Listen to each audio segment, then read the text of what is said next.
With modern fuel alternatives now becoming one of the major market leaders in the automotive industry, it's no wonder that new companies are popping up all over the world.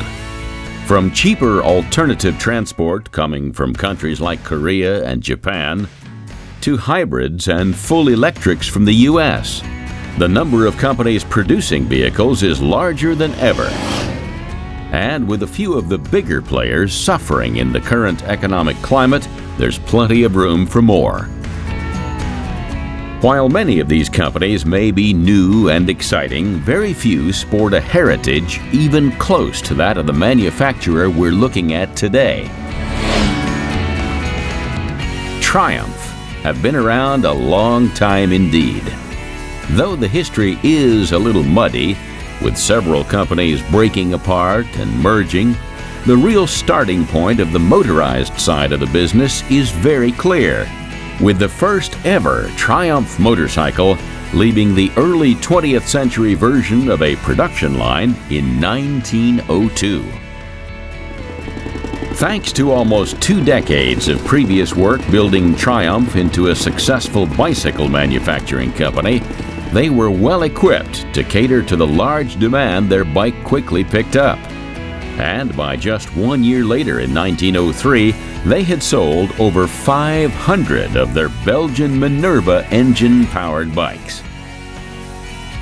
Over the next few years, the company expanded rapidly, and between 1905 and 1907 began introducing their own designs of motorcycles for the first time, instead of working from blueprints from other manufacturers.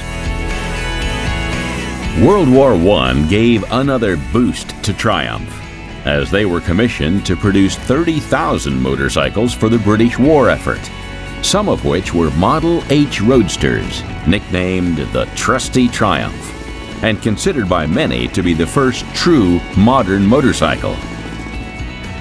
After the war, Triumph went from strength to strength, expanding and diversifying their industry, as well as scaling up production, so that by the mid-1920s they were one of Britain's top motorcycle manufacturers with a 500,000 square foot production facility, able to build up to 30,000 motorcycles a year. Unfortunately for Triumph, the company didn't fare so well in the following decade, as the Great Depression saw several assets of theirs file for bankruptcy or dissolve. Even the original bicycling manufacture division didn't survive. However, the motorcycle side of the business, which had since its inception been the business's strong point, soldiered on, opening up new markets in America which would later become its greatest revenue stream. This was under the new management of Jack Sangster, who also owned rival motorbike company Ariel and had purchased Triumph in 1936.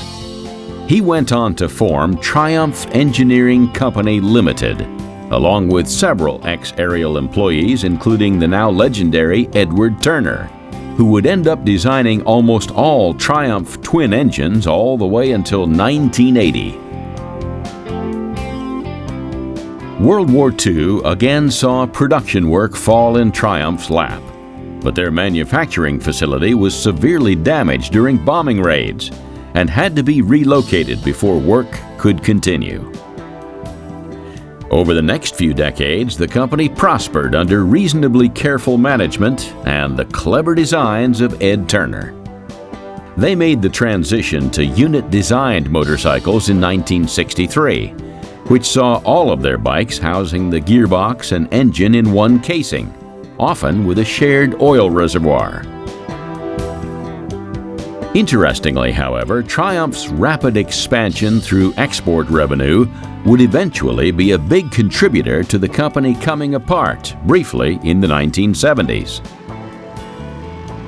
The Japanese technological advancements at the time had moved ahead much faster than the more traditional British motorcycle manufacturer, and they just couldn't keep up. This, combined with the Japanese long-term tactic of deliberately playing to competitors' weaknesses to attempt to push them from the market, caused big problems for Triumph.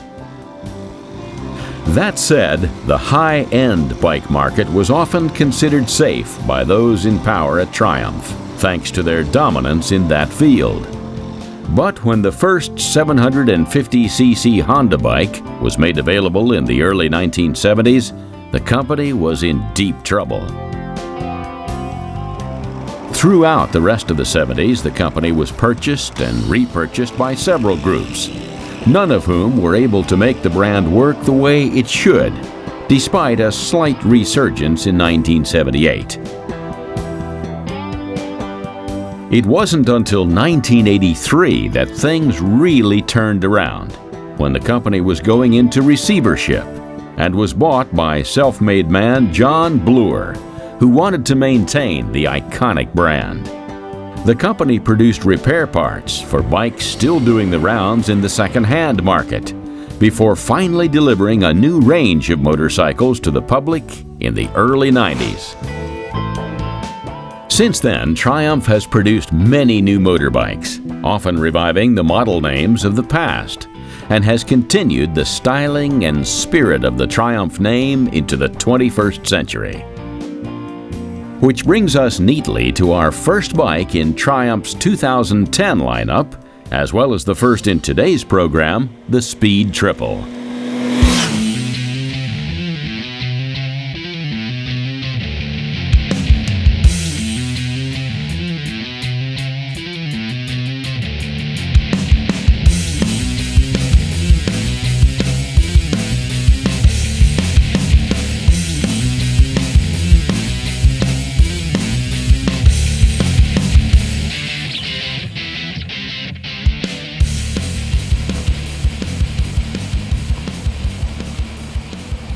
While other bikes may attempt to exude a heavily burdened pack horse with extra grunt, the tourers of the bike world, there are others that offer up a different frame of mind altogether. Take the Speed Triple, for example, a stripped-back, minimalistic approach to motorbike styling, but with a heavy feature list. It's designed to look like a cross between a motocross bike and a track racer, which might sound strange. But as Triumph put it, it all started because we liked the idea of it. Its success shows that we weren't alone. This meaty little bike comes packing a sizable 1050cc engine, kicking out an impressive 130 brake horsepower. While the torque peaks at a healthy 105 Newton meters as soon as you hit the reasonably lofty 7,550 RPM. This setup wouldn't be complete, however, without the key-in ECU, which provides sophisticated mapping and quicker starting, along with cleaner fuel burning for a more economical engine. The whole affair is supported nicely by a matched pair of cast aluminum multi-spoke alloyed wheels, checking in at a respectable 17 inches in diameter. These are mounted by different suspension systems depending on whether your focus is on the front or the rear of the motorcycle. The former sports 43mm Showa upside-down forks with dual-rate springs and adjustable preload, rebound, and compression damping. The back, however, uses a Showa monoshock, but gain with adjustable preload, rebound, and compression damping. When it comes to stopping the Speed Triple, Triumph have you covered also. The front sports twin 320mm floating discs and twin Brembo 4-piston 4-pad units, both running a radial master cylinder to provide outstanding braking performance. The rear is less impressive, but still designed to do its job admirably, with a single 220mm disc and a Nissin 2-piston sliding caliper. However, despite all the racing attributes of the Speed Triple, Triumph haven't forgotten about the comfort side of the equation, and have incorporated several features to make sure your rider is as comfortable as possible. While both rider and pillion are treated to nicely padded seats, The passenger on the ride also has the addition of repositioned ball-burnished aluminum footrests to give them more legroom. The rear end of the bike shows off some more of the Speed Triple's sharp minimalist styling with its new rear subframe and polished steel heat shields to protect rider and passenger from the heat of the exhaust, a classical bike injury easily avoided. This is all topped off with a clear lens rear lamp that utilizes LED technology. This is far superior to traditional lamp bulbs, as should one LED fail, the rest will still function fully. They also use far less power than conventional means. Moving around to the front end, we have the iconic Triumph dual headlamp setup, both of which are edged by a pair of Magura tapered anodized aluminum handlebars, appealing nicely to the overall sense of minimalism that the bike exudes. In the center of these, we of course have the dashboard, in this case featuring an interesting melding of old and new, with a digital readout speedometer sitting neatly within an analog rev counter. Triumph described their Speed Triple as the definitive street fighter, and once you've got it on the blacktop, it certainly delivers that promise.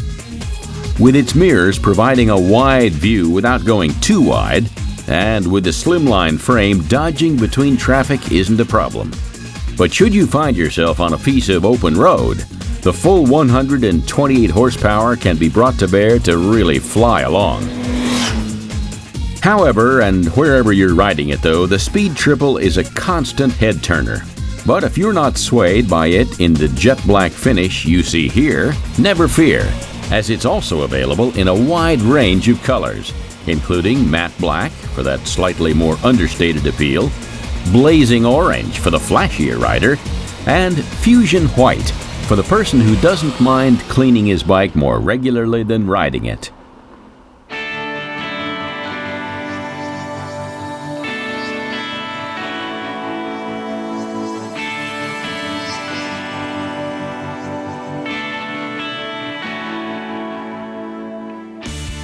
Each brand of manufacturer has a flagship series, or one that encapsulates the brand more than any other of their products.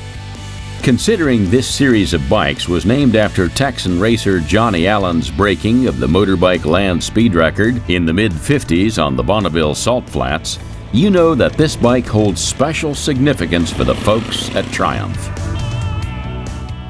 With a new look in '09, the Bonneville comes with some heavy 1970s styling that's sure to draw some attention from some of the more seasoned riders out there whose riding heyday happened around this particular decade. That said, the part about anything motorized that gets people the most excited is almost always the engine, and the Bonneville doesn't disappoint there either. Sporting a reasonably large fuel-injected, air-cooled 865cc powerhouse, the Bonneville is able to put 67 brake horsepower and a full 69 Nm of torque on the road. One of the best features, however, of this engine is how it maintains its retro look while utilizing modern features of engineering. This is achieved by concealing the fuel injectors by throttle bodies designed to look like traditional carburetors. This is ideal for those that prefer the aesthetics of older models of Triumphs, but feel like they can't put up with the engineering issues that plagued some of the more vintage bikes that the company produced. Stylistically, the engine is finished off with polished alloy side covers, which come as standard on the Bonneville. Maintaining a look that's a mix of racing and cruiser isn't an easy one, but when certain features are combined with the 70s ideal of motorcycling, Triumph pull it off nicely. One such addition that contributes to this image, the stylish megaphone exhausts that the Bonneville sports, calling back to the 70s where this type of setup was used on racier bikes of the day. On a more technical note, this bike might have the power to get itself going in a hurry, but it's also capable of stopping on a dime, thanks to its large 310mm front disc with Nissin 2-piston floating caliper. The rear wheel is likewise complemented with large stopping power with its slightly smaller 255mm disc, again with two-piston floating caliper. Attached to these disc-based bike stoppers are a stylish pair of new for '09 lightweight 17-inch cast alloy wheels, helping to give the Bonneville its new look, while improving the bike's agility and low-speed handling characteristics. When it comes to comfort during the ride, the Bonneville delivers also with a thick, but 1.3 inches lower, seat with a revised riding position. This gives a much more relaxed feel to the ride, allowing for a more laid-back experience on the open road. Suspension also aids in the comfort factor, as it's not as hard as some of the racier models. The Bonneville sports 41mm forks with 120mm travel, while the rear is much fancier with chromed spring twin shocks with a fully adjustable preload and 100mm rear wheel travel. At the front end, the Bonneville has slightly lowered handlebars that are closer to the rider to complement the seat height change and enabling the more relaxed rider position. Centered between them, of course, we have the instrument panel, which features the large classical white-backed analog speed readout. All these features and any accessories you choose to add to your particular Bonneville are all held together by the tubular steel double cradle frame that's incredibly strong while maintaining a low weight, therefore making handling seem light and precise. Complementing the adjusted handlebar position and the height-reduced seat, the lightened frame makes it far easier for less experienced riders to pick up a bike of this size and have little fear of dropping or losing control during some of the trickier bike maneuvers. Despite the Bonneville sporting an iconic name that relates to an event integral to the history of the longest-running motorcycle manufacturers in the world, it's not the only bike that's got a bit of history to its title.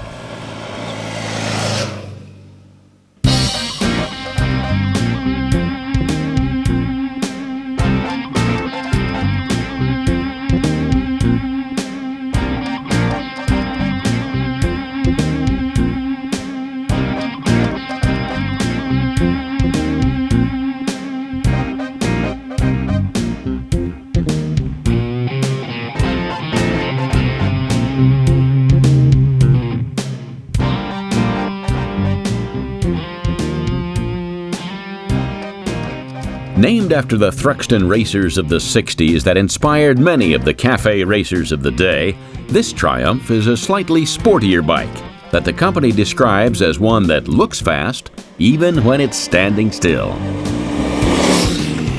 The Thruxton's 865cc air-cooled twin-cylinder power plant is the most powerful of Triumph's twin-cylinder lineup. It has a peak power output of 69 horsepower, which comes fully into play at 7,400 RPM and 17 Newton-meters of torque delivered at 5,800 RPM. Just like the Bonneville and its similarly sized engine, the Thruxton shares a 360-degree firing interval, as well as featuring hot camshaft profiles and a compression ratio of 9:1. The Thruxton takes another leaf out of the Bonneville's book with its retro engine profile. Utilizing the same fuel injectors concealed by throttle bodies to look like carbs, the Thruxton holds on to some of the better visual features of older bikes, while exuding a more modern racing feel. For a slightly greener piece of information, these multi-point sequential electronics are designed specifically for clean running and to meet Euro 3 legislation. At the front end, the handlebars are made of one-piece tubular chromed steel and are positioned to give a lower, sportier riding position. The mirrors are specifically designed for the Thruxton and come as standard in a bar-end style. Centered between them are the display dials, which take on a more retro analog look compared to some other Triumph bikes that have moved on to a predominantly digital readout system. The Thruxton instead features dual analog dials, one a speedometer, the other an RPM meter. One of the best things about riding and owning a motorbike compared to a vehicle of the four-wheeled variety is the giant number of sanctioned customizations, upgrades, and accessories available straight from the manufacturer of the bike.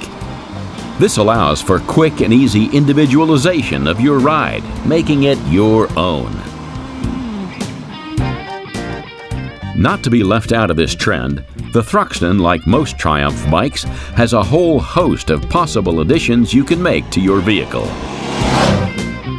Not only are there visual upgrades in the form of the biker's favorite chrome added to the chain guard and cam cover, but there are practical accessories also.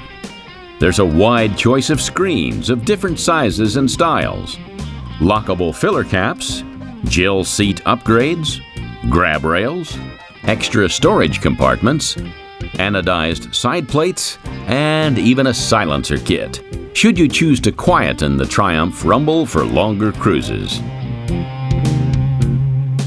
However, a bike accessory list wouldn't be complete without the superfluous but undoubtedly cool visual upgrades, and this one is no different. Not only can you have custom painted panels for almost any part of the bike, but graphical tank and panel cover kits are available, allowing you to display your patriotism with a Union Jack or your love of flowers with a pink and yellow floral pattern. When it comes to the wheels on the Thruxton, there's quite a bit different from the bikes we've been looking at so far. While they are of similar size, albeit with a slightly larger 18-inch front wheel, they aren't the usual 7 to 10 spoke affairs. These bad boys have 36 at the front and 40 at the back. They add perfectly to the mix of old and new that the Thruxton exudes and add a nice finish to the entire package. That said, they'd provide an awfully uncomfortable ride if not paired up with some top-notch suspension springs and shocks. This bike has twin 41mm forks at the front end and twin shocks at the rear to keep the rider nice and steady without sacrificing comfort. All of this is mounted to the tubular steel frame with a twin-sided swing arm, precisely crafted to inspire confidence in the rider. Its harder edge and sportier look with retro styling give this bike great character and make it one of the more interesting looking Triumphs to take for a spin.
Despite the vast majority of Triumph bikes being an interesting cross between cruiser and racer in their typical British style, the company also caters to riders at either end of the spectrum. At the cruising tourer end, you have the Rocket 3. And at the other, you have the Daytona 675. Named after the famous racetrack and certainly looking like it belongs there, the Daytona on first glance seems like something made for professionals or engineers only.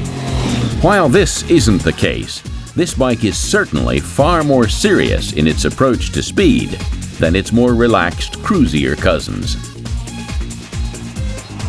With a ton of customizable options beyond the usual accessory list, the Daytona is not a bike to mess with, and it's got the features to back this up. To start with, it sports the lightest frame in its weight class, and along with its streamlined 3-piston engine, the Daytona 675 has always provided some of the best handling and agility in any high-end factory-built racer.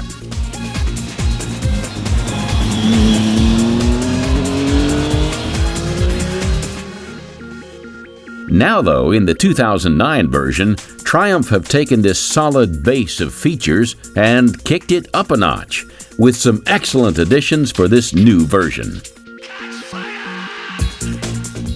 To start off the specification rundown though, let's begin with the engine, which is quite a spectacle in itself. With this, Triumph have done something rather special. Their R&D department have taken their wealth of experience with working on engines from racing in the Supersport World Championship to create it. With a displacement of 675 cc's, this liquid-cooled, 12-valve, dual overhead cam inline 3-cylinder block is capable of producing 126 horsepower and 73 Newton-meters of torque. This engine is complemented in its narrow design by the frame of the bike, which is fabricated with open-back cast spars which wrap over the top of the motor, continuing the streamlined ideal that the 3-cylinder block is designed for. When they said lightest in their Class 2, they really meant it. The frame only weighs 8.7 kilograms. With all this power and a light frame, you know the Daytona is great at getting going in a hurry. But any bike like that needs to be able to stop quickly too. To help with this, Triumph have fitted twin 308mm discs to the front, with Nissin 4-piston radial monoblock calipers, while the back wheel runs a single 220mm disc with a Nissin single-piston caliper. This provides the polar opposite to the forward motion capabilities of the engine. These brakes will stop you on a dime. Another feature that Triumph are keen to impress with is the suspension system utilized in the Daytona, as not only does it bring to bear high-end components, but it's also fully adjustable. While this feature is more for the hardcore racers and the grease monkey geeks, it's still very impressive, as it allows the rider to fully adjust high and low-speed compression damping separately.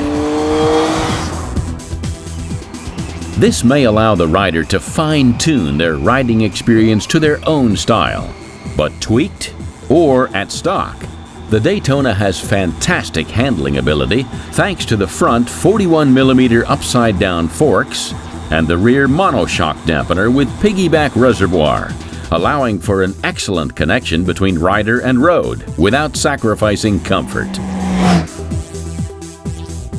The dashboard readouts for the Daytona are also rather impressive and show a definite move in this type of bike to digitize as much as possible.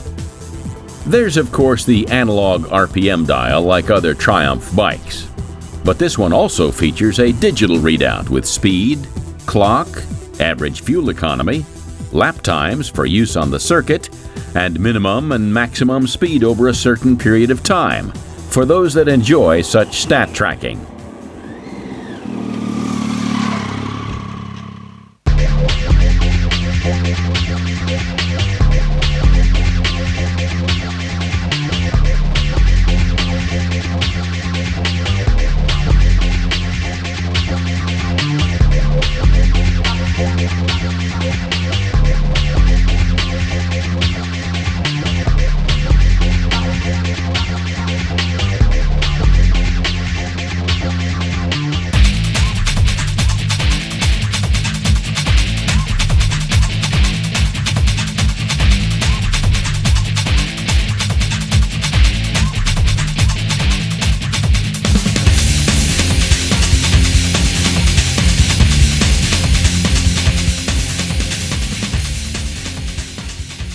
Triumph have been around a long time, and one thing they do very well is taking two designs of bikes that have done well in the past, putting them into the melding machine and coming out with an amalgamation of the two, a child of two previous bikes with the best characteristics from both. The Street Triple is just such a bike, taking the style and attitude of the Speed Triple and the performance and agility of the Daytona 675 to make what Triumph would describe as a mid-weight street fighter, offering an excellent middle ground for those that want a little more style than the plastic-covered racing bikes, but a nice, speedy upgrade to the Scrambler. The Street Triple fills such a gap wonderfully, sporting not only one of the best price tags of any bike of these looks and performance, but some very nice features too. Straight from the Daytona 675, it comes with a 3-cylinder, water-cooled 675cc 12-valve engine, pumping out 107 brake horsepower and 69 Newton-meters of torque. This impressive powerhouse is handled smoothly by the 6-speed gearbox, utilizing fully the engine's impressive power and torque, making sure you're always running in the perfect gear. With an engine like that, all those exhaust fumes have to go somewhere, and that is handled by the twin level oval section pipes strapped to the right-hand side of the bike, which give the Street Triple a distinctive sound. This can be further enhanced with the optional Aero Lowboy exhaust system. It reduces the overall weight of the ride by 7 kilograms over the standard parts, improves performance throughout the entire rev range, and gives a slightly deeper, throatier sound, overall changing the image and performance of the Street Triple. Other accessories available for this bike are a little more aesthetically focused than the Lowboy exhaust. You can add a color-coded fly screen with smoked extender to reduce the number of insects pancaking on your person, or color-coded seat cowl and belly pan to give a more streamlined appearance to the bike. The rear of the bike can also see further customization with a clear rear brake light, which allows for improved color coding of the bike for the more image-conscious rider. Paint-wise, the Street Triple definitely borrows its rather unique styling options from the Speed Triple, giving the option of the more traditional jet black, as well as the more flamboyant roulette green and fusion white. With its pretty iconic looks, mind-bending performance, and impressively low price tag, the Street Triple is a fantastic buy. And it's unsurprising that it's the best-selling bike that Triumph make since its release.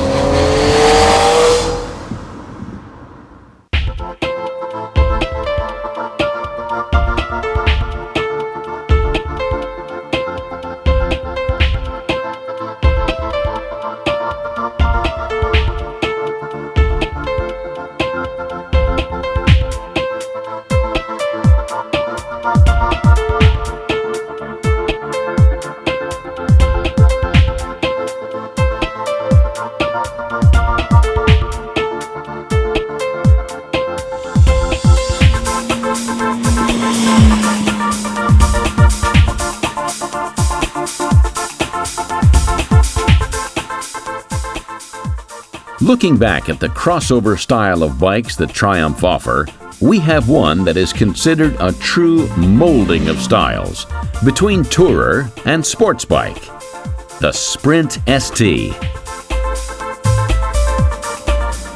What a melding like this allows is a multi-purpose ride for the multi-purpose rider. If you want to have a quick zip through town, or really open her up on a nice curvy stretch of road, you can do so. However, should you have a long trip planned that requires a comfortable place to seat your posterior for an extended period of time, this bike does it too.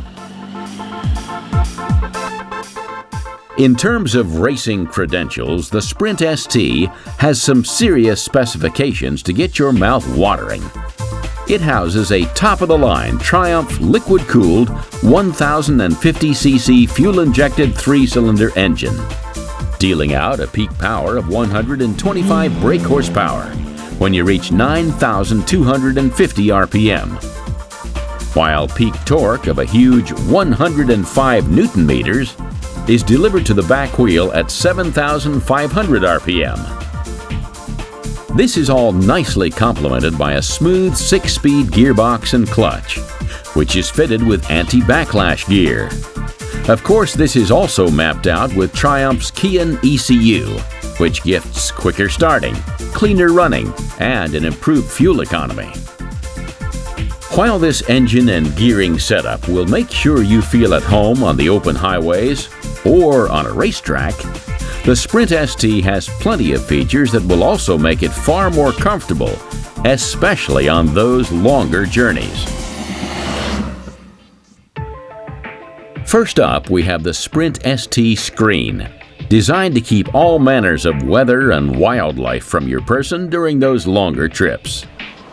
It also manages to achieve this without being so large as to obscure your view when not lying along the bike during slower periods of riding. This is bolted just above the Tri-style projector headlamps, which look simply fantastic, with clear lenses and black finishing beneath, giving that angel eye look. One other item essential for long stretches of highway riding are the panniers, the keepers of riders' bags.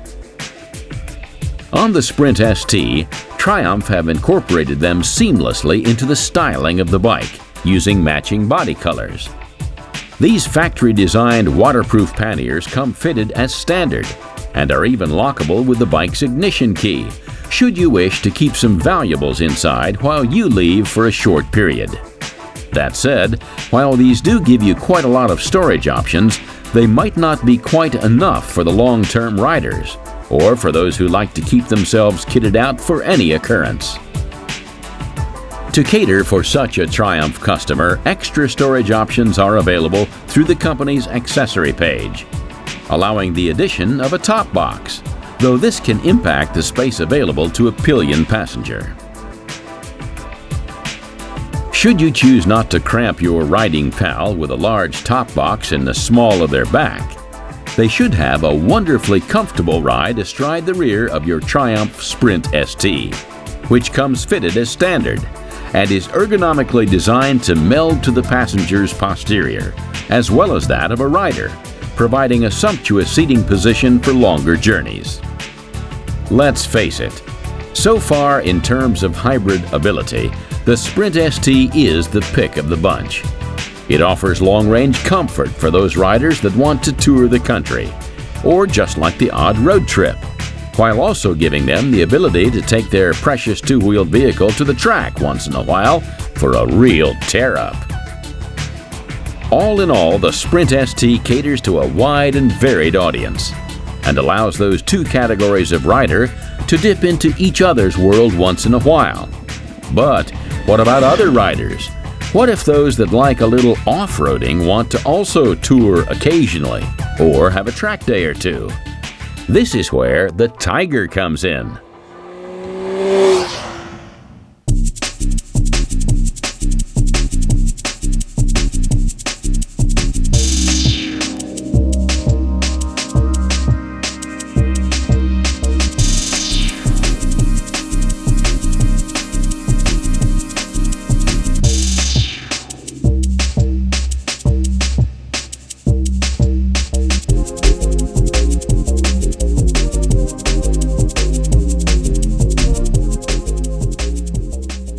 Continuing on from Triumph's molding of riding styles, the Tiger incorporates yet another echelon of biker, the off-roader. It commutes, it tours, it scratches is Triumph's slogan for the Tiger, and they certainly aren't wrong. With much more of a scrambler look to it, the Tiger looks ready for anything and certainly has the hardware to back it up. Powered by what's described as a torquey 1050cc engine, this bike is able to produce 113 brake horsepower. and a meaty 100 Newton meters of torque, which gives ample power reserves for those two-up fully laden tours. The seat aboard the Tiger is relatively multi-purpose also, while being comfortable, snug, and supportive for those longer journeys, and also giving enough wiggle room to make the most vigorous of riding a real breeze. The handlebars have also been customized for the Tiger, being made slightly wider to give a more comfortable riding position and excellent control no matter what the speed and type of riding, be it urban maneuvering, off-roading, or motorway cruising. The suspension for the Tiger is also specialized for multi-purpose riding. The front sports 43mm Showa upside-down fully adjustable forks with spring preload and rebound damping. The rear shocks, like most Triumph bikes, however, revert to a monoshock that's still fully adjustable. These dampeners and springs provide a comfortable ride on the worst of roads and excellent control when the pace increases. When it comes to bikes designed to ride in different situations, one of the most important factors is making it accelerate effectively. But equally important is equipping it correctly to come to a stop. The Tiger does both aggressively. Equipped to practically stop on a dime, this bike has twin 320mm floating discs with 4-piston radial calipers at the front and a single 255mm disc at the rear, covered with a Nissin 2-piston caliper. However, this isn't all, as not only do you have top-notch disc and caliper setups to slow this beast down, but an impressive anti-lock braking system also. Triumph's ABS has been especially designed to boost rider control under hard braking conditions, working both wheels independently. Triumph's plan with this system was to make it as unobtrusive as they could, and they certainly achieved that. Retaining as much of the sensation of riding as possible, it operates at 100 calculations per second to detect the exact moment that the wheel is going to lock up, then preventing it from doing so by releasing the brake slightly. This system was specifically designed and tailored for the Triumph Tiger, with minute calibrations made over months of research and development to ensure optimum braking performance under any condition. Most people that purchase themselves a wildcat like this Tiger will be getting it for its multi-purpose riding abilities, but most will have a particular type they spend more time doing than one other. So how to improve that? Accessories, that's how.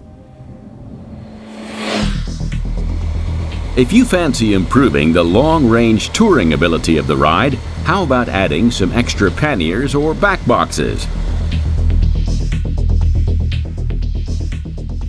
Though, of course, take into account that this will reduce the space for a pillion should you choose not to ride alone.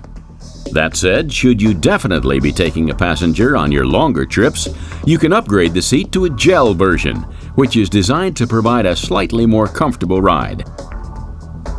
Handguards are available, as well as extended screens, should you like a bit more protection while riding, as well as a few different carbon fiber and chrome visual upgrades for the more image-conscious rider. While the Tiger without a doubt is a fantastic ride and gives you all you'd ever need for any of the types of riding listed previously, there are some where a bike with an engine the size of a small car in it just isn't enough. These are the hog riders, the ones after the muscle bikes, the big boys. Does Triumph have something for them? They certainly do. It's called the Rocket 3.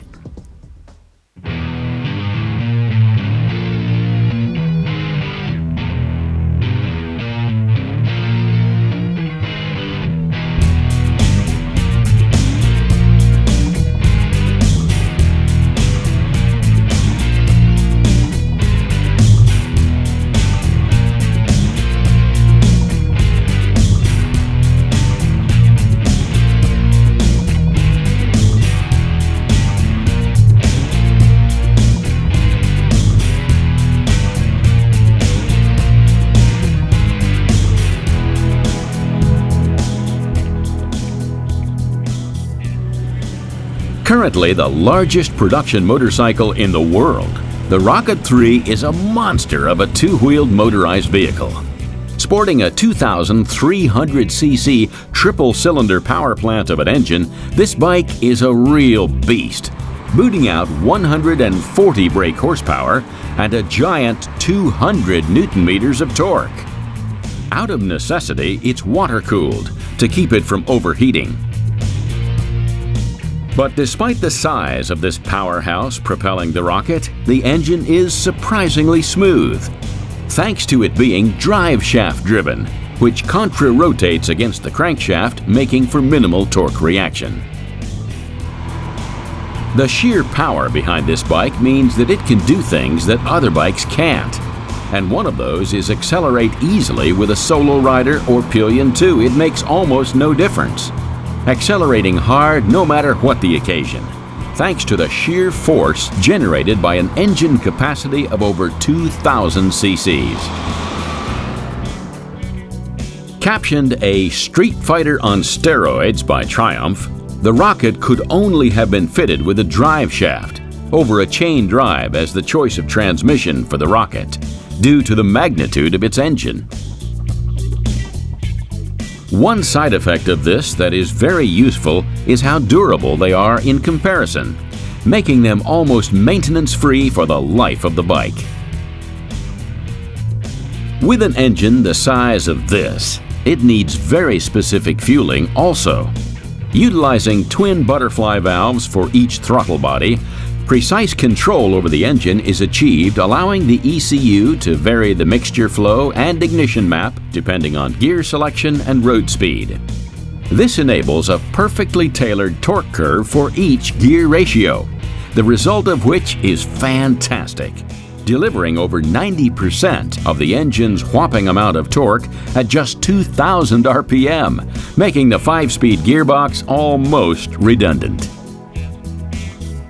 Brake-wise, the Rocket 3s are also quite impressive, and they're more than capable of stopping the bike in a hurry. It comes with twin 4-piston calipers paired with 320mm floating discs, all built to sports bike specification, providing stunning stopping power. The rear brakes have been designed especially by Brembo and is a single twin-piston caliper with a 316mm disc. When it comes to handling those long tours across country on a bike like this, you need to have good suspension under the frame. Sporting 43mm upside-down forks at the front and chromed spring twin rear shocks designed especially for this bike, the Rocket is well equipped for any conditions you'd encounter on the open road. While the internal workings of the Rocket 3 are an impressive piece of engineering, very few people will want to ride something that only impresses with a specifications list. Fortunately, the Rocket is hardly an ugly machine, with its triple-piped exhaust really helping to make the bike stand out from the crowd. That said, if you want something a little more individual, Triumph, of course, offer up a whole host of extras and accessories for you to take on or replace parts with to add that bit of flair. Due to the Rocket being a true cruiser in every sense of the word, most of the additional are geared towards the grittier biker image that a two-wheeled vehicle of this size is bound to induce. You have your classic footboards, the classic handlebar kit, which gives a more retro riding position, clock kits to add more dials to the bike's dashboard, tweaked suspension for improved comfort during longer tours, darkened fog lights, fly screens of various sizes, and many, many more. With a list of customizing options as long as this, even a bike that's as unique as the Rocket will be one of a kind.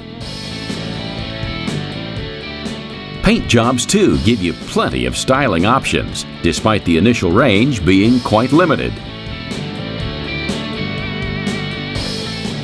Buying a Rocket 3 straight from the factory in its standard form will only yield you 2 paint job options, one being the phantom black coloring you see here, as well as claret, a deep burgundy or maroon color. However, should you decide to go a little more extravagant, you have several other choices in the accessories list. Not only do you have vivid cardinal red and phantom black flame paint jobs, but you could also go for something a little more native with a tribal orange paint job that sees a bright coppery orange with a tattoo-esque black decal across the fuel tank. Whatever style of paint job you end up going for though, there's no doubt in anyone's mind that when you're astride a Rocket 3, the name is aptly chosen, as this beast looks like it could take off at any moment. It's a real head-turner of a motorcycle, and anyone who wants insane levels of power, or just a bike big enough to draw some eyes when you roar through town, the Rocket would be a top-notch choice.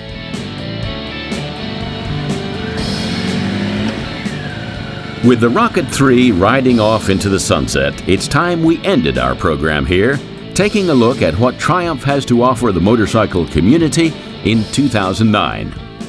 Like the company itself, we've come a long way, taking a brief look at the early history of Triumph as they began their motorcycle production, through the First and Second World Wars, and the Roaring 60s, to the eventual homecoming of the Triumph range in the early 90s and 2000s. The range of bikes available today is wide and well fleshed out, with many a crossover for the rider who wants the best of both worlds, or three in some cases.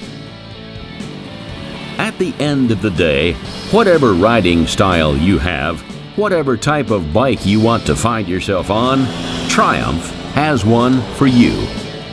Be it the giant hulking cruiser that is the Rocket 3, the streamlined track star, the Daytona 675, or a melding of several different styles in the Street Triple.